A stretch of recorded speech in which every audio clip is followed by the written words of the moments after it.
Edward Van Halen, Slash, Joe Bonamassa, Joe Satriani, Zakk Wylde. What do all of these guitar legends have in common? They've all cited the same guitarist as a major influence. And a lot of people today have no idea who he is. His name is Leslie West, and if you don't know him, you need to. Because buried inside his most famous song, Mississippi Queen, is a theory trick so simple, and yet it will transform your lead guitar playing in two specific ways. The trick instantly doubles the amount of pentatonic licks you can play, and it gives you a roadmap for which licks to play where. Grab your guitar, I'm going to break it down for you. Let's go. Mississippi Queen came out all the way back in 1970. Leslie West had a tone and a vibrato that was absolutely massive for the time. Now, Mississippi Queen is basically a 1-4-5 blues in the key of E, but it might be the heaviest blues you've ever heard in your life. And the magic trick we're talking about, well, it's on full display in the second verse where Leslie plays lead guitar fills between the vocal lines. Starting out over an E major chord, all four licks that he plays are out of the major pentatonic. And 3 out of those 4 licks repeat the same pedal steel bend up in the 9th position.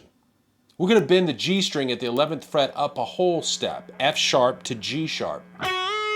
We then grab the B at the 12th fret of the B string, bend that F sharp up again and release it, and then play the E at the 9th fret. It's a simple, repetitive lick, but it's hypnotic, and even the one lick that's different, the only change is he doesn't hit that B note on the B string.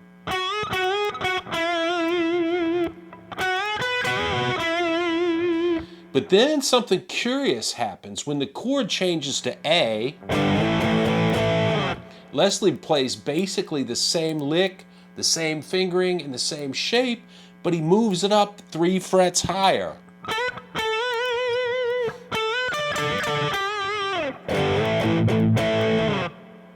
And there's our magic trick. The 3-fret movement, it converts any major pentatonic lick to minor pentatonic if you move it up 3 frets, and vice versa, minor to major if you move it down 3 frets. It's the same fingerings, 3 frets apart, and it gives us 2 totally different tonalities. Let's take a quick look at the theory behind why this works, and then stick around because Leslie also teaches us where to use the conversion. And it sounds amazing, so trust me, you're going to want to learn this. Here's the E minor pentatonic pattern 1 at the 12th position. And the notes are E, G, A, B, and D. That's the root, minor 3rd, 4th, 5th, and flat 7. So that minor 3rd and the flat 7 are why minor pentatonic are such a natural fit for the blues. You can play it over a dominant 7 or a major chord with the same root. It's going to sound raw, gritty, and bluesy every time.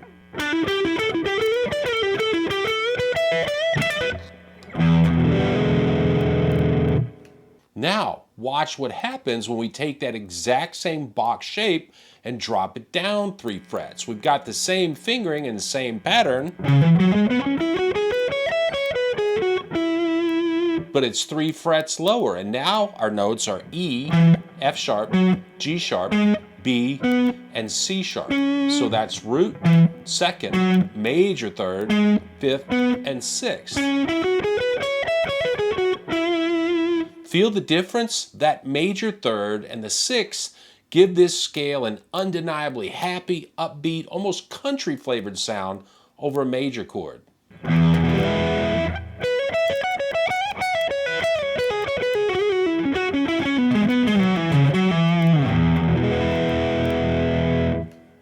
So 2 identical finger patterns, 3 frets apart, we get completely different emotional colors.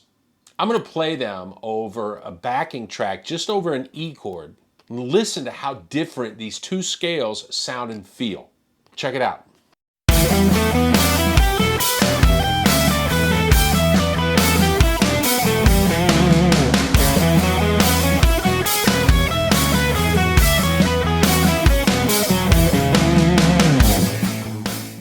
I think the most awesome thing about the trick, and from now on I'll refer to it as the major-minor conversion or just the conversion, is that players of just about any skill level can use it. I mean, minor pentatonic is usually the first scale that we all learn, right? So using the 3-fret conversion, we can now play major pentatonic too. Not only do we double the pentatonic licks we know instantly,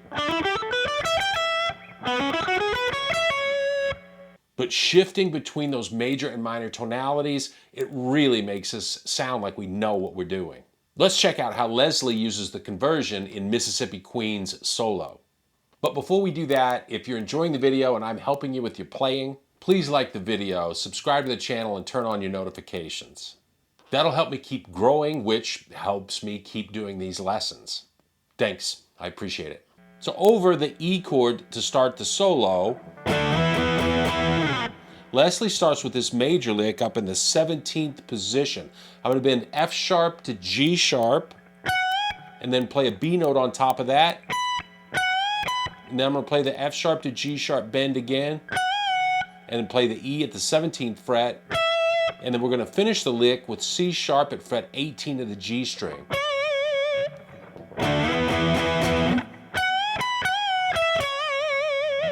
And then we're going to repeat the same lick without the C sharp.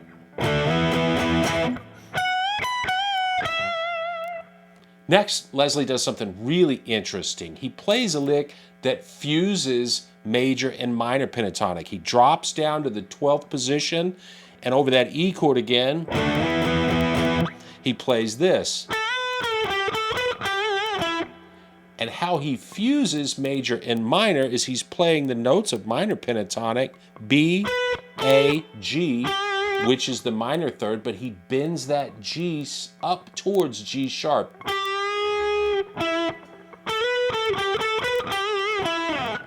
And that gives it just a little hint of major. That's another way of using this conversion. And then the last lick he plays over the E chord, he goes back to major, and he basically goes right down the major pentatonic scale with the notes C sharp, B, G sharp, F sharp, and E. But going straight down the scale like that would be super boring, so Leslie does it with bends. A lot more soul. Over the A chord, we're going to bend the 14th fret of the G string up a whole step and play the D at the 15th fret of the B string on top of it, then that whole step bend again. And then we're going to come out of the bend and play A and E at fret 14 of the G and D strings, G at fret 12 of the G one more time, and the lick ends with E at fret 14 of the D string. And the second lick he plays over the A chord, he's going to bend D at fret 15 of the B string up to E, play D and B at frets 15 and 12, play a bend at the A at fret 14 of the G string up to B, play G at fret 12, and finish this lick with the A at fret 14 and nasty vibrato.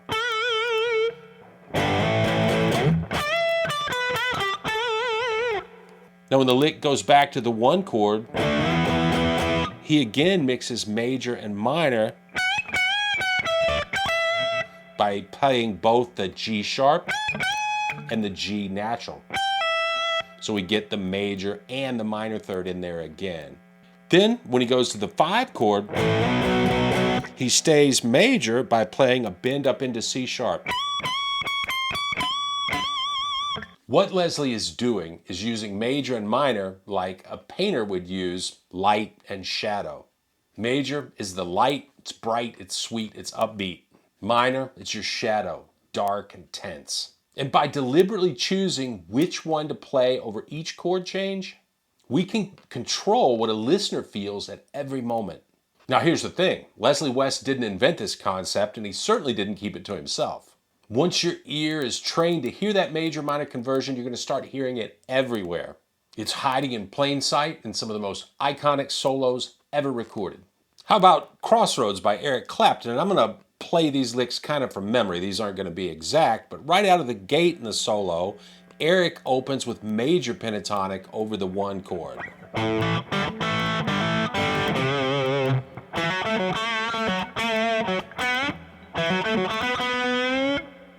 But the moment the chord moves to D, he switches to minor.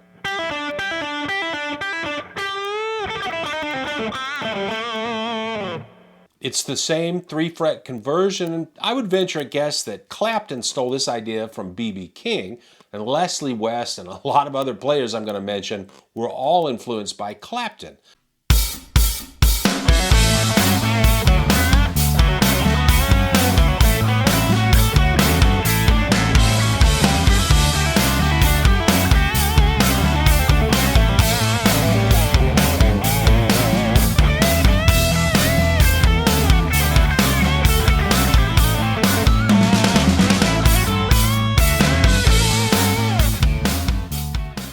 How about You Shook Me All Night Long by AC/DC? Angus Young takes it even further, and he plays predominantly minor pentatonic through the chord cycle, which goes G, C, back to G, to D, then basically back to C.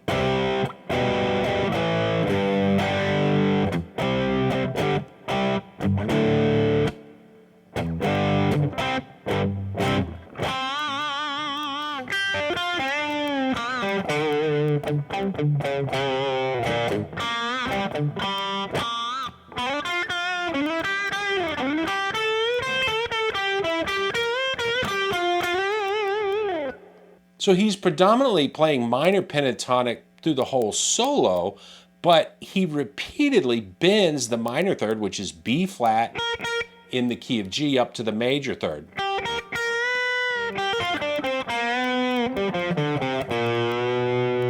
And here's a quick but important point. That one note, the third, it's what defines whether something sounds major or minor. Angus knows this, and he exploits it constantly. He even does some cool little tricks like playing a third interval from minor pentatonic and then playing a third interval from major pentatonic. And then that's followed by a major pedal steel bend. And then he drops right back into minor blues.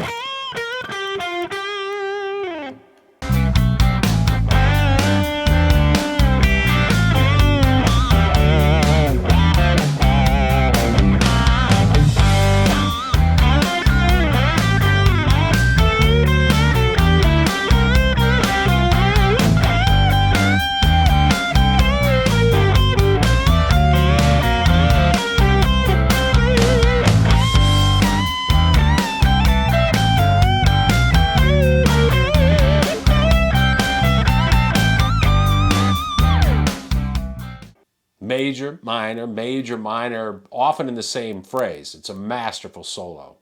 And then, how about Tush by ZZ Top? Once again, we're in G,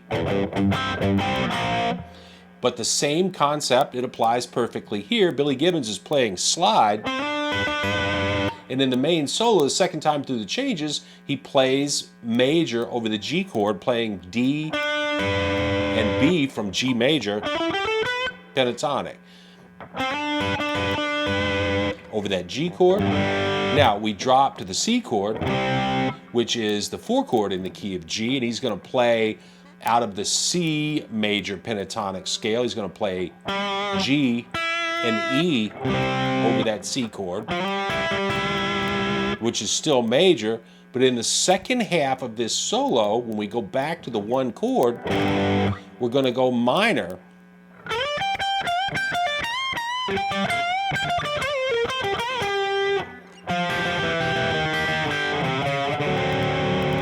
And he stays minor over the 5 and 4 in the turnaround.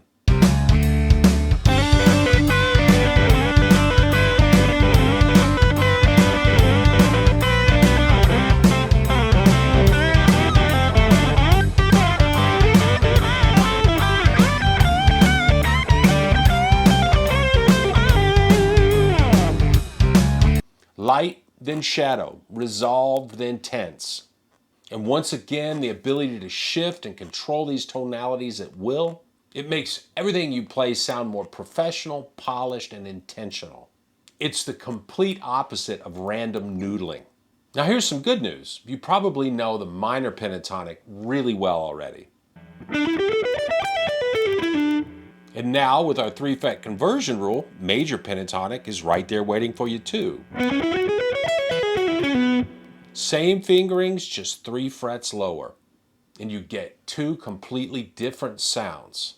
Now, here's your challenge for the week. First, go listen to all the songs we talked about. Mississippi Queen, Crossroads, Shook Me All Night Long, Tush. Listen specifically for the major to minor conversion as the chords change. Train your ear to hear it. Then put on a 3-chord blues backing track and start experimenting. Play some major pentatonic licks over the 1 chord and go minor for the rest of the changes. Next time through, start off minor, stay there all the way to the turnaround, and then go major. There's no wrong answers here, it's just different colors. And if you want my personal favorite combination, in the first 4 bars over the 1 chord, I'll start major for 2 bars and then go minor. I'll stay minor over the 4 chord and in the 2 bars where it goes back to the 1. Over the turnaround, I love to play major over both the 5 and the 4 chord, but I always like to take it home with the bluesy minor that last time we dropped back down to the 1 chord.